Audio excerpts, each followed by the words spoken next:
নমস্কার বন্ধুরা, সুস্মিতার গল্পের আসরে আপনাদের স্বাগত। আশা করি আপনারা সকলেই ভালো আছেন। আজকে আমি আপনাদের পড়ে শোনাচ্ছি রজনী হলো উতলা। গল্পের নাম রজনী হলো উতলা, লেখক বুদ্ধদেব বসু।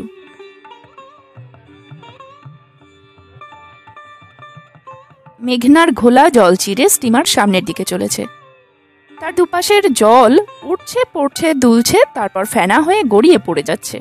জলকন্যার নগ্ন দেহের মতো শুভ্র, দ্রাক্ষারসের মতো স্বচ্ছ। একদিকে তরুপল্লবের নিবিড় শ্যামলিমা, অন্যদিকে দূর দিগন্ত রেখার অস্পষ্ট নীলিমা। খুব জোরে বাতাস বইছে, ঠিক কোন দিক থেকে ঠিক করতে পারছি না। এখানে ওখানে ছোট ছোট নৌকোগুলি তীর বেগে ছুটে চলেছে। ওরা সব পাল তুলে দিয়েছে, বাউলের গাত্রাবাসের মতো নানা রঙের তালি দেওয়া পাল।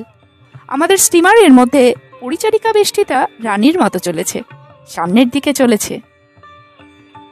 এইমাত্র সূর্য অস্ত গেল। আমাদের সামনে পূব দিক। সন্ধ্যা রানীর লাজ নম্র রক্তাভ মায়াটুকু আমরা দেখতে পাচ্ছি না। আমরা দেখছি খুব মস্ত এক টুকরো আকাশ, কুয়াশার মতো অস্পষ্ট। তার রংটা ঠিক চেনা যাচ্ছে না। মনে হচ্ছে কে যেন তার মুখ থেকে সমস্ত রঙের ছোপ মুছে নিয়েছে। অমন বিবর্ণ বিশ্রী ম্লান চেহারা আমাদের দেশে আকাশের বড় একটা হয় না। আমরা দুজন পাশাপাশি ডেক চেয়ারে বসে আছি, কারোর মুখে কোনো কথা নেই। ওদিকে হয়তো রঙের হোলি খেলা চলছে, কিন্তু আমাদের দিকে সন্ধ্যার ধূসর ছায়া নেমে এসেছে, নিখিল গগনব্যাপী এক নিষ্ঠুর নিশাচর পাখির ডানার মতো। নদীর ঘোলা রং কালো হয়ে উঠল। বিবর্ণ আকাশের বুকে একটি তারার মণিকা ফুটে উঠল। আমি মুখ ফিরিয়ে ওর দিকে চাইলুম। আশ্চর্য, ওর চোখের কোনো রং আমি আজ অবধি ঠিক করতে পারলুম না। ও যেন ক্ষণে ক্ষণে বদলায়, কখনো সন্ধ্যার এই ছায়াটুকুর মতো ধূসর, কখনো ওই সুদূর তারকার মতো সবুজ, কখনো নদীর জলের মতো কালো, কখনো দিগন্ত রেখার অপরূপ ভঙ্গিমার মতো নীল। নীলিমা ফিক করে হেসে ফেললে। কি দেখছো? আমি তার মাথাটি টেনে এনে তার ওই মায়াময় চোখ দুটির উপর ঠোঁট রেখে নিঃশব্দে জবাব দিলুম। নীলিমার চোখ দুটি অবশেষে মুদিত হয়ে এলো। আমি এই অবসরে তার সারা দেহের উপর একবার ভালো করে চোখ বুলিয়ে গেলুম। অপরূপ বিশ্বশিল্পী তার কত স্নেহ, কত সুধা, কত মমতা দিয়েই না এই নারী দেহ গড়েছেন। এ যেন একটি বীণা, তা আপনা আপনি বাজে না। তাকে কোলে তুলে নিয়ে কোনো এক সুররসিক সুর সাধনা করবে, এই তার সার্থকতা। আমি আর পারলুম না। সন্তর্পণে ওকে একেবারে বুকের কাছে টেনে তুলে নিয়ে বিপুল আবেগে জড়িয়ে ধরলুম। নীলিমা আস্তে আস্তে নিজেকে মুক্ত করে নিয়ে তার চেয়ারটি আমার আরও কাছে একটুখানি এগিয়ে এনে বললে, তোমার সেই কথাটা বলবে না? কোন কথাটা? সেই যে একদিন বলেছিলে, মনে নেই? এই উত্তেজনার ফলে তখনও সে একটু একটু কাঁপছিল। ওর বুক তীব্র নিঃশ্বাসের সঙ্গে দুলছিল। একবার ফুলে ফুলে উঠে ব্লাউজের নির্দিষ্ট বন্ধনের সীমা প্রায় অতিক্রম করে যাচ্ছিল। মনে হচ্ছিল যেন পাত্র বেয়ে সুরা উছলে পড়তে যাচ্ছে। আমি অনিচ্ছা সত্ত্বেও সেদিকে চোখ রেখে বললাম, নীলিমার ছোট মেয়ের মতো আবদারের সুরে বলে উঠল, না গো। হঠাৎ যেন আমার স্বপ্নের ঘোর কেটে গেল। আমি গলার সুরটা যথাসম্ভব সহ্য করার চেষ্টা করে বললুম, আমার একটা অনুরোধ নীলিমা, তুমি এই একটি কথা আমার কাছে আর কোনোদিন শুনতে চেও না। ওর তরল আখির করুণ কামনা একসঙ্গে মিনতি ও অভিযোগ জানালে। আমি পাশের একটা ইজি চেয়ারের দিকে চেয়ে বললুম, আচ্ছা বলছি, কিন্তু যখন তুমি বুঝবে যে এ কথাটা তোমার না শোনাই উচিত ছিল, তখন কিন্তু আমায় দোষ দিতে পারবে না। নীলিমা মাথাটা একটু পিছনে হেলিয়ে বললে, আহা, তোমায় আবার দোষ দেব? তুমি যে আমার বর। আমার মুখ থেকে বেরিয়ে গেল, বর বটে, কিন্তু এখনো তো স্বামী হইনি। আমি এখন যা বলবো তা শোনার পর বর হবার সম্ভাবনা লোপ পেতে পারে। সেই জন্যই তো আরো বেশি করে শুনতে চাচ্ছি। 6 বছর আগে আমি যখন প্রথম কলকাতায় যাই, তখনও আমাদের সেখানে বাড়ি হয়নি। কাজে কাজেই ভবানীপুরে এক ব্যারিস্টারের আতিথ্য স্বীকার করতে হলো। বাবার সঙ্গে ওদের পুরনো বন্ধুত্ব ছিল। নামও কি শোনা দরকার নীলিমা? নাম না হলে গল্প চলে? অন্য কোনো গল্প না চলতে পারে, কিন্তু আমার এ গল্প চলবে। আচ্ছা, বলে যাও। তখন গ্রীষ্মের ছুটি, কলেজ থেকে সবে আইয়া পরীক্ষা দিয়েছি।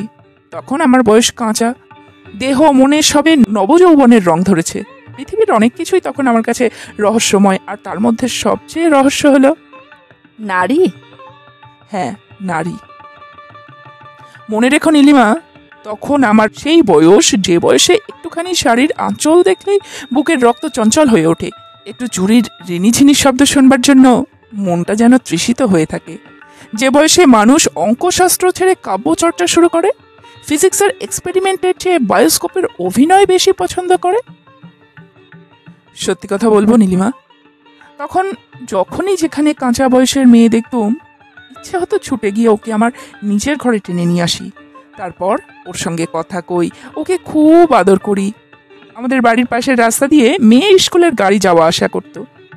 কতদিন তাদের কারোর সঙ্গে ইঙ্গিতপূর্ণ দৃষ্টি বিনিময় করবার ব্যর্থ চেষ্টা আমি করেছি। আমার মগজের মধ্যে তখন অহর্নিশি যেসব চিন্তা ঘুরে বেড়াতো, তা শুনলে নিশ্চয়ই খুশি হবে না। আমার সেই সদ্য জাগ্রত প্রবল তৃষ্ণা নিয়ে আমি সে বাড়িতে গিয়ে একেবারে অগাধ জলে পড়ে গেলুম। বাবার বন্ধুটি 3 পুরুষ যাবৎ সাহেবী চালে থাকেন। তার বাড়ির সব কায়দা কানুন রীতিনীতি আমার জন্মগত সংস্কারে কেমন যেন বিষদৃশ ঠেকতে লাগলো। হাজার হোক, খাঁটি ব্রাহ্মণের ছেলে তো আমি। প্রথম 2-4 দিন চলতে ফিরতে পদে পদে এমন অস্বস্তি বোধ হতে লাগলো যেন আমি জলের মাছ ডাঙায় উঠে এসেছি। তারপর ক্রমে ক্রমে সব এমন সয়ে গেল যেন আমি জন্মাবধি ওই আবহাওয়াতেই বেড়ে উঠেছি। সত্যের খাতিরে বলতে হচ্ছে, দিনগুলো দিব্যি সুখে কাটছিল। আমি হঠাৎ চুপ করে গেলাম। নদীর জল আর দেখা যাচ্ছে না, রাত্রির কালোয় সব কালো হয়ে গেছে। পূবের আকাশে যেখানে ছোট্ট মণিকাঠি জ্বলছিল, সেখানে অনেক তারা দেখা দিয়েছে। ওরা বুঝি অমরাবতীর দুয়ারে জ্যোতির্ময়ী উষার ললাটের শিশির বিন্দু।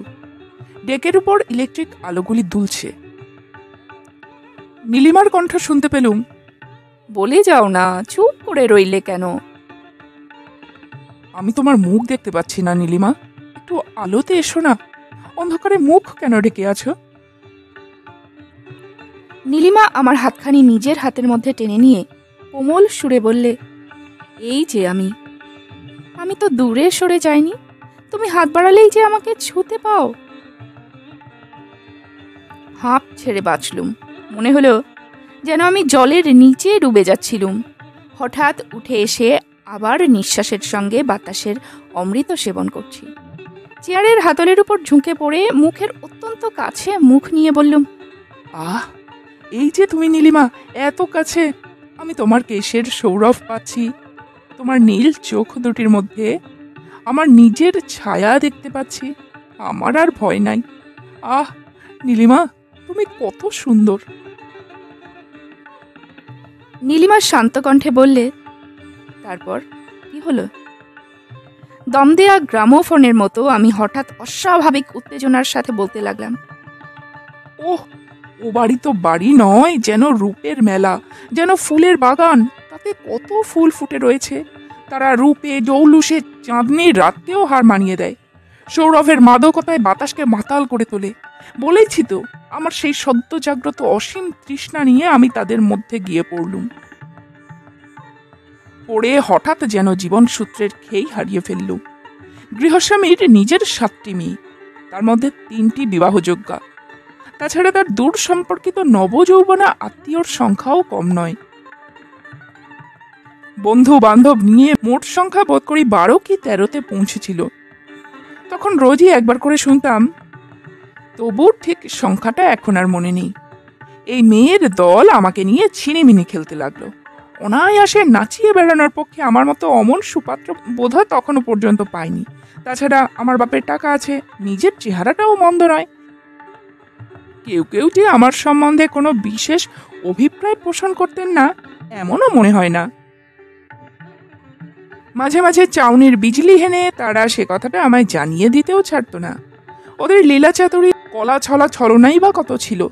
কথা কইবার সময় মুখটাকে খামোকা মুখের কাছে এনে হঠাৎ সরিয়ে নেওয়া, চলতে চলতে শাড়ির আঁচল উড়িয়ে চাবির গোছা তুলিয়ে আমার গায়ে ছোট্ট চার মারা, ড্রেসিং রুম থেকে চুল বাঁধতে বাঁধতে হঠাৎ দরজার আড়াল থেকে আমায় ডেকে নিয়ে কানে কানে একটা নেহাত অর্থহীন কথা বলে চট করে সরে যাওয়া। এসব তো ছিল তাদের নিত্য নৈমিত্তিক ব্যাপার। সন্ধান যে একটিরও ব্যর্থ হয়নি তা আমি স্বীকার করব। এদের কৌতুক লীলার মধ্যে পড়ে আমি যেন একেবারে দিশাহারা হয়ে গেলুম। কি যে হচ্ছে তা ঠিক ভালো মতো বোঝবার চেষ্টা করলুম না। সে উদ্দাম বন্যায় নিজেকে একেবারে নিঃসহায় করে ভাসিয়ে দিলুম। কি করব বলো? তখন তো আমার নিজের উপরে কোনো হাত ছিল না। গলার স্বর হঠাৎ নামিয়ে ফেলে চুপি চুপি জিজ্ঞাসা করলুম, আরো শুনতে চাও? নীলিমা রুদ্ধস্বরে জবাব দিল, চাই।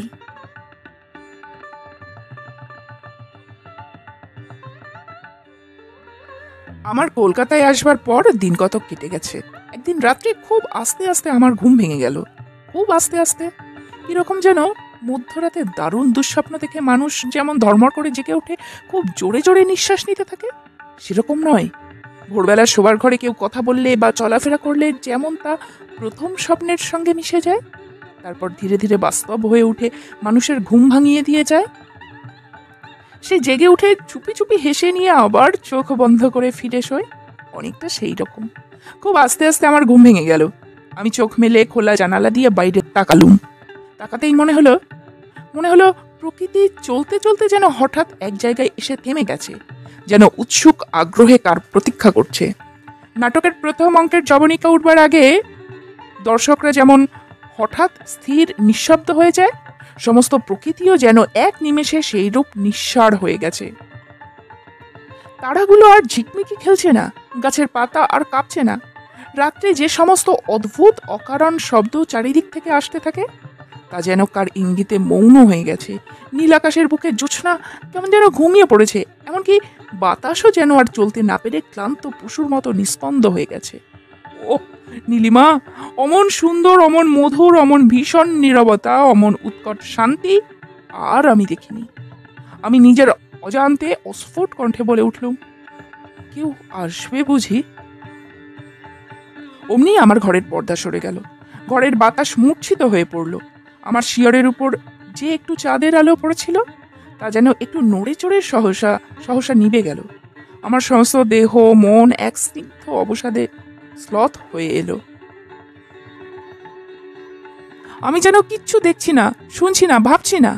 এক তীব্র মাদকতার ঢেউ এসে আমাকে ঝড়ের বেগে ভাসিয়ে নিয়ে গেল। তারপর, নীলিমা, তোমার মুখ অমন শুকিয়ে যাচ্ছে কেন? তোমার চুলের ফুলটি যে মাটিতে লুটোচ্ছে, তোমার আঁচল যে ধুলোয় খসে পড়ছে নীলিমা। তারপর আজ এতদিন পর সবই কোমল স্বপ্নের মতো মনে হচ্ছে, যেন অনেকদিন আগে দেখা স্বপ্ন, 1000 বছর, লক্ষ বছর আগেকার, গত জন্মের স্মৃতি। আমার কি তখন চৈতন্য ছিল? আমি কি তখন পরিষ্কারভাবে সব বুঝতে পেরেছিলাম? কি জানি, কিন্তু আজকে কিছুই সত্য বলে মনে হচ্ছে না।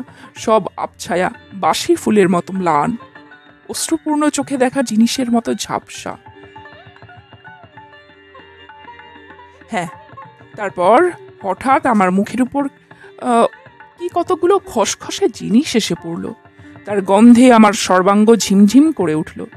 প্রজাপতির ডানার মতো কোমল দুটি গাল, গোলাপের পাপড়ির মতো দুটি ঠোঁট, চিবুকটি কি কমনীয় হয়ে নেমে এসেছে, চারু কণ্ঠটি কি মনোরম, অশোক গুচ্ছের মতো নমনীয়, স্নিগ্ধ শীতল দুটি বক্ষ।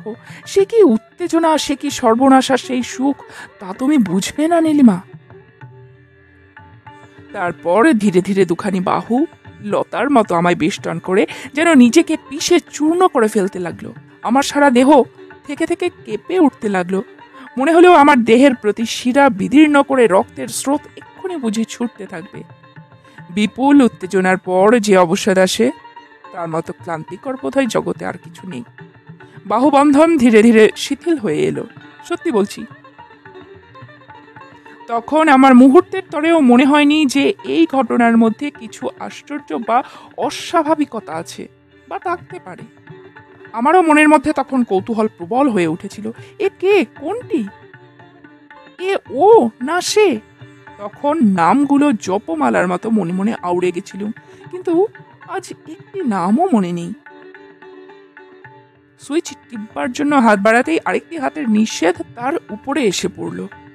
আমার কণ্ঠের জড়তা কেটে গিয়েছিল। বেশ সহজভাবেই বললুম, তোমার কি মুখ দেখাবে না? চাপা গলায় উত্তর এলো, তার দরকার নেই, তার দরকার নেই। কিন্তু ইচ্ছে করছে যে। তোমার ইচ্ছে মেটাবার জন্যই তো আমার সৃষ্টি, কিন্তু ওইটি বাদ। কেন? লজ্জা? লজ্জা কিসের? আমি তো তোমার কাছে আমার সমস্ত লজ্জা খুইয়ে দিয়েছি। পরিচয় দিতে চাও না? না, পরিচয়ের আড়ালে এ রহস্যটুকু ঘন হয়ে উঠুক। আমার বিছানায় তো চাঁদের আলো এসে পড়েছিল। আমি জানালা বন্ধ করে দিয়েছি। ও, কিন্তু আবার তো খুলে দেওয়া যায়। তার আগে আমি ছুটে পালাবো। যদি ধরে রাখে? পারবে না। জোর? জোর খাটবে না। একটু হাসির আওয়াজ এলো। শীর্ণ নদীর জল যেন একটু কুলের মাটি ছুঁয়ে গেল। তুমি যেটুকু পেয়েছো তা নিয়ে কি তুমি তৃপ্ত নও?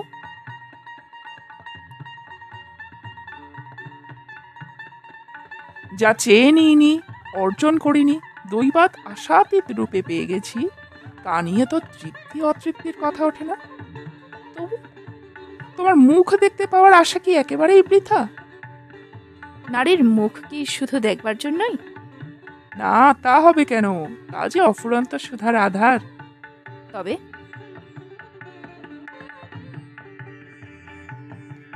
আমি হার মানলুম। আমি আবার দুহাত বাড়িয়ে ওর লতায়মান দেহটির সর্বাঙ্গ দিয়ে অনুভব করতে লাগলুম। নিঃশব্দে ও আমার বুকের উপর এলিয়ে পড়ল। আমাদের মাথার উপর কোথায় যেন চাঁদ উঠেছে। নদীর কালো বুক হলদে হয়ে উঠেছে, এখানে ওখানে রূপার ছিটা। নীলিমা বুকে হাত দিয়ে স্তব্ধ হয়ে বসে আছে। ও কি আমার সমস্ত কথা শুনেছে? ওর ঠোঁট দুটি পাপড়ির মতো শুকিয়ে গেছে। ও আমার পানে অমন করে তাকিয়ে আছে কেন? কি বলতে চায়, অথচ বলতে পারছে না। কিন্তু জিজ্ঞেস করতেও ভয় করছে, না জানি কি বলে বসে। জলেতে জোছনা মিলে যেখানে ছোটাছুটি করছে সেই দিকে তাকিয়ে পকেট থেকে একটা সিগারেট বার করে ধরালুম। ধোঁয়াগুলো উঠছে নীল মসৃণ সরু রেখার মতো। স্টিমারটা কি বিশ্রী শব্দ করছে। ও কি অনন্তকাল ধরেই চলতে থাকবে? কোনোখানে কি থামবে না? নীলিমার মুখখানা যে মরুভূমির উপরকার আকাশের মতো শুষ্ক হয়ে উঠেছে।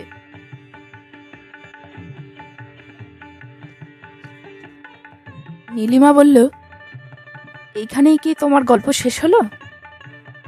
মাস্টারের কাছে ছাত্রের পড়া বলার মতো করে বললুম, না, এইখানে সবে শুরু হলো, কিন্তু এর শেষেও কিছু নেই। এই শেষ ধরতে পারো। নীলিমা আর কিছু বললে না। আমি বলে যেতে লাগলুম, সেইভাবেই ঘুমিয়ে পড়েছিলুম। জেগে দেখে বিছানার উপর রোদ এসে পড়েছে, সমস্ত বালিশে চাদরে। সারা বিছানায় গত রজনীর তার গায়ের সৌরভটুকু প্রিয় স্মৃতির মতো লেগে রয়েছে। পরের দিন সকালে আমার কি লাঞ্ছনাটাই না হলো। রোজকার মতো ওরা সব চারিদিক দিয়ে আমায় ঘিরে ধরে বসলো। রোজকার মতো ওদের কথার স্রোত বইতে লাগলো জলতরঙ্গের মতো মিষ্টি সুরে। ওদের হাসির রোল ঘরের শান্ত হাওয়াকে আকুল করে ছুটতে লাগলো। হাত নাড়াবার সময় ওদের বালা চুড়ির মিঠে আওয়াজ রোজকার মতোই বেজে উঠল। সবাকার মুখই ফুলের মতো রূপময়, মধুর মতো লোভনীয়। কিন্তু আমার কণ্ঠ মৌন, হাসির উৎস অবরুদ্ধ। গত রাত্রির পাগলামির চিহ্ন আমার মুখে আমার চোখের কোণে লেগে রয়েছে মনে করে আমি চোখ তুলে কারোর পানে তাকাতেও পারছিলুম না। তবু একবার লুকিয়ে প্রত্যেকের মুখ পরীক্ষা করতে লাগলুম, যদিও বা ধরা যায়। যখন যাকে দেখি তখনই মনে হয় এই বুঝি সেই। যখনই যার গলার স্বর শুনি তখনই মনে হয় কাল রাত্রিতেই এই কণ্ঠই না কত ফিসফিস করে আমায় কত কি বলেছিল। অথচ কারোর মধ্যেই এমন বিশেষ কোনো পরিবর্তন দেখলুম না যা দেখে নিশ্চিত রূপে কিছু বলা যায়। সবাই হাসছে, সবাই গল্প করছে। কে কে তাহলে? আমি কি স্বপ্ন দেখেছিলুম? তখন স্বপ্ন বলে সত্যি সত্যি বিশ্বাস করতে পারতুম যদি না তখনও আমার সর্বাঙ্গে একটা গভীর অবসাদ, অপ্রকাশ্য বেদনার মতো জড়িয়ে থাকত। আমার অবস্থা দেখে একজন বলে উঠলেন, কাল রাত্রে আপনার বোধহয় ভালো ঘুম হয়নি নাকি? আরেকজন বললেন, তাই তো, আপনার চেহারা যে ভারী শুকনো দেখাচ্ছে। বিদ্যুৎ পৃষ্ঠের মতো আমি তাড়াতাড়ি একবার চারিদিকে তাকিয়ে দেখলুম। এই তো সুযোগ। এ সময় কারোর মুখ যদি একটু শুকিয়ে যায় বা একটু লাল হয়ে ওঠে, যদি কেউ অন্যদিকে মুখ ফিরিয়ে নেয় বা একটু বিশেষভাবে হাসতে থাকে, তাহলেই তো আর বুঝবার কিছু বাকি থাকে না। কিন্তু সবাই ঠিক একভাবে ঠোঁটের কোণে একটু হাসছে। কাউকে আলাদা করে নেবার জো নেই। আমার মনে হলো ওরা সবাই যেন আমার গোপন রহস্য জেনে ফেলেছে, যেন সবাই মিলে পরামর্শ করে আমায় নিয়ে একটু রসিকতা করছে। কিন্তু এ কোন ধরনের রসিকতা? আমি কি একটা খেলবার পুতুল নাকি? তারপর প্রত্যেকের প্রত্যেকটি চাউনি, প্রত্যেকটি কথা, প্রত্যেক অঙ্গভঙ্গি আমার এই সন্দেহকে দৃঢ় হতে দৃঢ়তর করে তুলল। ঘরের মধ্যে অসহ্য গরম বোধ হলো। আমি অভদ্রের মতো কাউকে কিছু না বলে ছুটে বাগানে চলে গেলুম, একটু খোলা হাওয়ায় থাকবার জন্য। দুপুর পর্যন্ত আমার সময়টা যে কিভাবে কেটে গেল তা তা আর মনে করতে ইচ্ছে করছে না। রাস্কলনিকভ বোধহয় খুনি হয়েও এমন দুঃসহ যন্ত্রণা ভোগ করেনি। উঠতে বসতে চলতে ফিরতে আমার গায়ে সর্বদা যেন কাঁটা ফুটতে লাগলো। কারোর সঙ্গে কথা কইতে পারলুম না। যখনই যে কাছে আসে মনে হয় এই বুঝি সে। প্রত্যেকের সম্বন্ধেই সন্দেহ অন্যের চেয়ে দৃঢ় হয়ে ওঠে। আবার ঘরের মধ্যেও থাকতে পারি নে। মেঝের কার্পেট থেকে দেওয়ালের চুনকাম পর্যন্ত সব যেন আমার দিকে চেয়ে নিষ্ঠুর হাসি হাসতে থাকে। অথচ সবাকার দৃষ্টি হতে নিজেকে লুকিয়ে রাখাও তো চাই। কাজের আছিলা করে সারাটা দিন কলকাতার রাস্তাময় ঘুরে বেড়াতে লাগলুম। কিন্তু দুপুরের পর থেকে আর এক নতুন সংশয় আরম্ভ হলো। আজ রাত্রেও কি সে আসবে?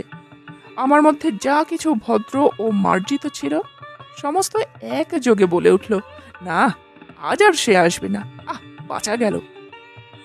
আমার আহত দর্প বললে, যাক, অপমান থেকে রেহাই পেলুম। কিন্তু আমার পিতৃপুরুষের রক্ত অস্থির হয়ে বলতে লাগলো, না, আসবে, আসবে, নিশ্চয়ই আসবে। যাও, ফেরো, বাসায় ফেরো। আমার মন ক্ষীণ কণ্ঠে প্রতিবাদ করলো, না, যাব না। নীলিমা, তুমি আমার অস্তিত্ব বিশ্বাস করো। বহুদূর থেকেও তার প্রিয়তমের আকুল আহ্বান শুনতে পেয়েছিল। এ কি তুমি সম্ভব মনে করো? এখন অবশ্য আমিও করি না। কিন্তু তখন আমার বাস্তবিক মনে হয়েছিল সমস্ত ইটপাটকেলের বেড়া যেন স্বচ্ছ হয়ে গেছে। আমি তার ভিতর দিয়ে দেখতে পাচ্ছি কি যেন আমাকে হাতছানি দিয়ে রাখছে। রাস্তার সমস্ত কোলাহল চাপিয়ে একটি ক্ষীণ মধুর আহ্বান আমার কানে আসলো। সে কি অদ্ভুত, কি বিপুল, কি ভয়ানক নীলিমা তা মনে করে এখনো আমার বুক কাঁপছে। আমি ছুটে গেলুম, দিনের আলো নিভে যাবার আগে ছুটে গেলুম আমার সেই ঘরে। সে আহ্বান উপেক্ষা করতে পারলুম না। নীলিমা! আমার কণ্ঠস্বর হঠাৎ রুদ্ধ হয়ে এলো। নীলিমার মুখের পানে তাকাতে সাহস হচ্ছে না। ইচ্ছে করে অন্যদিকে মুখ ফিরিয়ে নিয়েছি। সোজা সামনের দিক থেকে বাতাস আসছে। আমার চুল উড়ে উড়ে কপালে এসে পড়ছে। নীলিমার শাড়িও বোধহয় নড়ছে, দেখতে পাচ্ছি না, কিন্তু বুঝতে পারছি। ও চেয়ারে দুই হাতলে হাত রেখে স্থির হয়ে বসে আছে। নিঃশ্বাস পড়ছে না, চোখের পলক নড়ছে না। স্টিমারের গতি বোধহয় ঘুরে গেছে। একাদশীর চাঁদের আধখানা আমার চোখে পড়েছে, কামধেনুর স্বর্ণ শৃঙ্গের মতো। ডাইনিং সেলুনে বসে সাহেব মেমগুলি ডিনার খাচ্ছে। মদের বোতল খোলার শব্দ, সোডার বোতল ভাঙার শব্দ, কাঁটা চামচে প্লেটের শব্দ, ভাঙা ভাঙা কথাবার্তার টুকরো সব ভেসে আসছে। সব কান পেতে শুনছি। নীলিমা স্টিমারে ডিনার খেতে ভারী ভালোবাসে। ওকে জিজ্ঞেস করব? কি জানি, আঘাত যা দেবার তা তো দিলুম। এখন কি অপমানেরও কিছু বাকি রাখবো না? অথচ আজকেই সূর্য অস্ত যাবার আগে ওকে বলেছিলুম, নীলিমা, তোমার মতো কাউকে কখনো ভালোবাসিনি। অনেক দূরে দিগন্ত রেখার কোলে কিসের একটা আলো জ্বলে উঠল। আরেকটা, 5, 9, 13, আর গুনতে পারছি না। কিসের এত আলো? অতলসায়ী বাসুকীদেব কি আজ চিরন্তন শয্যাতল ছেড়ে তার সহস্র মাথার সহস্র মণি জ্বালিয়ে উঠে এলেন? না না, এ বুঝি গোয়ালন্দ স্টিমার ঘাটের আলো। স্টিমারের গতিও কমে আসছে। আমরা যে প্রায় এসে পড়লুম, আর তো সময় নেই। অকস্মাৎ ক্ষিপ্তের মতো বলে উঠলুম, নীলিমা, এতখানি যখন শুনলে দয়া করে বাকিটুকুও শুনবে নাকি? এইটুকু দয়া আমায় করো নীলিমা, বাকিটুকু বলতে না পারলে আমি পাগল হয়ে যাব। বলো। চমকে উঠলুম। এ কণ্ঠস্বর যে একেবারে অপরিচিত। এ কি নীলিমার? ভাবছিলুম সমস্ত রাত জেগে থাকতে হবে। মনের সে অবস্থায় সচরাচর ঘুম আসে না, কিন্তু অত্যন্ত মানসিক উত্তেজনার ফলেই হোক বা পায়ে হেঁটে সারাদিন ঘুরে বেড়ানোর দরুন শারীরিক ক্লান্তিবশতই হোক, সন্ধ্যার একটু পরেই ঘুমই আমার সারা দেহ ভেঙে গেল। একেবারে নবজাত শিশুর মতো ঘুমিয়ে পড়লুম। তারপর আবার আস্তে আস্তে ঘুম ভেঙে গেল। আবার প্রকৃতির সেই স্থির প্রতিক্রমান নিষ্কম্প অবস্থা দেখতে পেলুম। আবার আমার ঘরের পর্দা সরে গেল, বাতাস সৌরভে মূর্ছিত হয়ে পড়ল, জোছনা নিভে গেল। আবার দেহের অণুতে অণুতে সেই স্পর্শ সুখের উন্মাদনা, সেই মধুময় আবেশ, সে ঠোঁটের উপর ঠোঁট খইয়ে ফেলা, সেই বুকের উপর বুক ভেঙে দেওয়া, তারপর সেই স্নিগ্ধ অবসাদ, সেই গোপন প্রেমগুঞ্জন, তারপর ভোরবেলায় শূন্য বিছানায় জেগে উঠে প্রভাতের আলোর সাথে দৃষ্টি বিনিময়। আবার দুপুর পর্যন্ত এই রহস্যময়ী গোপন চারিণীর পরিচয় জানবার অদম্য লালসা আমাকে যেন টুকরো টুকরো করে ছিঁড়ে ফেলতে লাগলো। তারপর বিকেল হতেই সেই নিষ্ঠুর কামনা, সেই অলঙ্ঘনীয় আহ্বান, সেই অপরাজেয় আকর্ষণ।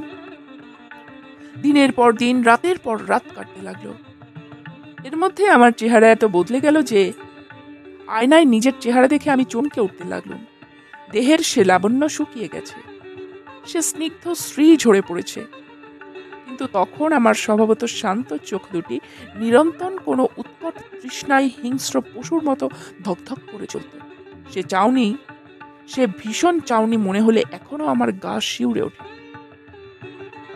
ক্রমে আমার এমন অবস্থা হলো যে আমার সমস্ত সত্তা রাত্রির সেই অল্প সময়টুকুর মধ্যে বন্দী হয়ে পড়ল।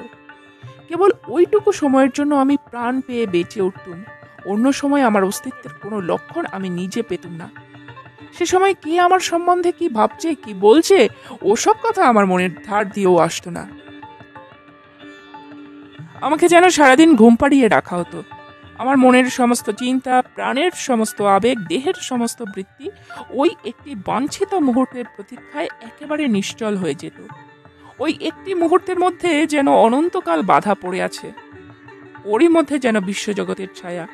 ওর বাইরের সময় নেই, জগৎ নেই, আকাশ নেই, বাতাস নেই, প্রাণ নেই, মৃত্যু নেই, সুখ দুঃখ কিছু নেই, শূন্যও নেই। রহস্যময় রহস্য মোচন করবার জন্য মনের যে কৌতূহল একটা স্বাধীন চিন্তারূপে অস্তিত্বের একটু ক্ষীণ সারার মতো আমার মধ্যে ঝিলমিল করছিল, তাও মিলিয়ে গেল। সে কৌতূহলও আর রইল না। এখন আমার দৃঢ় বিশ্বাস হচ্ছে যে তখন নিশ্চয়ই আমি পাগল হয়ে গিয়েছিলাম। এও যদি পাগলামি না হয়, তবে আর পাগলামি কি? এই উন্মত্ত লীলা কতদিন চলেছিল মনে নেই, কিন্তু কি করে হঠাৎ একদিন চিরতরে থেমে গেল তা বলছি। সে রাত্রে শোবার ঘরে ঢুকবার সময় চৌকাঠে আছাড় খেয়ে পড়ে গেলুম। সমস্ত শরীর ঝিমঝিম করে উঠল, মধুর অন্ধকার নিবিড় হয়ে এলো। ক্লান্তি নীলিমা, অসম্ভব ক্লান্তি। বিছানায় উঠে যেতেও ক্ষমতায় কুলুলো না। সেই কার্পেটের উপর মাথা রেখেই আস্তে আস্তে ঘুমিয়ে পড়লুম। সে রাত্রে আমার আর ঘুম ভাঙেনি। দেশে ফিরে এসে শুনলুম সে রাত্রে আমার কপাল ফেটে রক্ত পড়ে কার্পেট ভিজে গিয়েছিল। অজ্ঞান অবস্থায় 2 দিন ছিলুম। সারাক্ষণ এত দুর্বল ছিলুম যে ডাক্তারেরা আশঙ্কা করেছিলেন যে কোনো সময় আমার হৃৎপিণ্ডের ক্রিয়া বন্ধ হয়ে যেতে পারে। আমার জ্ঞান হারানোর জন্য নাকি ভয়ানক শারীরিক দুর্বলতা আংশিক রূপে দায়ী। তাছাড়া মানসিক উত্তেজনা ও স্নায়বিক দৌর্বল্য মিলে আমার শরীরকে নাকি এমন ভাবে ভেঙে দিয়েছিল যে আর একটু হলেই একেবারে হাড়গোড় শুদ্ধ চুরমার হয়ে যেত। ধীরে ধীরে সেরে উঠলুম। মনটা যখন স্বাভাবিক অবস্থায় ফিরে এলো, তখন সেই অপরিচিতাকে জানবার জন্য সহস্র চেষ্টা করতে গেলুম, কিন্তু সমস্ত ছল, সমস্ত কৌশল ব্যর্থ হলো। কিছুতেই কোনো দিশে করতে পারলুম না, আজ পর্যন্ত পারিনি। তারপর স্টিমারটা বিকট স্বরে শিঙা বাজিয়ে উঠল। আমার আর বলা হলো না। গোয়ালন্দ এসে পড়েছে। অতি সংকীর্ণ জলপথের মধ্যে দিয়ে আমাদের স্টিমারখানা খুব সাবধানে আপনাকে বাঁচিয়ে ধীরে ধীরে চলছে। একটা বিশাল ফ্ল্যাটের সামনে এসে পড়েছে। ছনছন করে কড়কড় করে নোঙর নেমে যাচ্ছে, ভসভস করে রাশি রাশি বাষ্প বেরোচ্ছে। এতখানি পথ নিরাপদে অতিক্রম করে এসে স্টিমারটা যেন তৃপ্তির নিঃশ্বাস ফেলছে। সঙ্গে সঙ্গে একটু একটু দুলছে, আমাদেরকেও দোলাচ্ছে। ঘটঘট করে সিঁড়ি ফেলা হচ্ছে। খালাসিরা ব্যস্ত হয়ে ছোটাছুটি করছে। কুলিরা দুঃসাহসের পরকাশটা দেখিয়ে অনিশ্চিত সিঁড়ি ডিঙিয়ে দূরদার করে উপরে উঠে ফার্স্ট ক্লাসের মাল নেবার জন্য কাড়াকাড়ি করছে। 3rd ক্লাসের যাত্রীরা ব্যাগ হাতে করে প্রতীক্ষা করছে। আমাদেরও নামতে হবে তো। এখানে অসংখ্য স্টিমার ফ্ল্যাটের গুচ্ছ ভেদ করে চাঁদের আলো ঢুকতে পারছে না।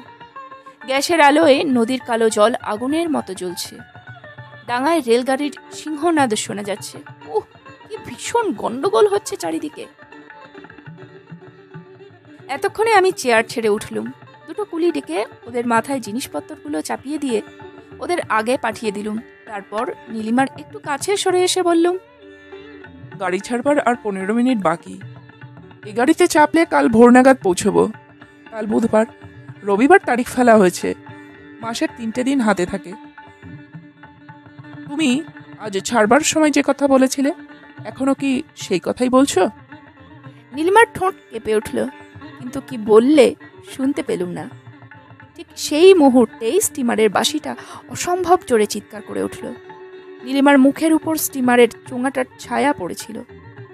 আমি নীলিমার হাত ধরে সেই অন্ধকারের তলা থেকে সরিয়ে নিয়ে এলুম।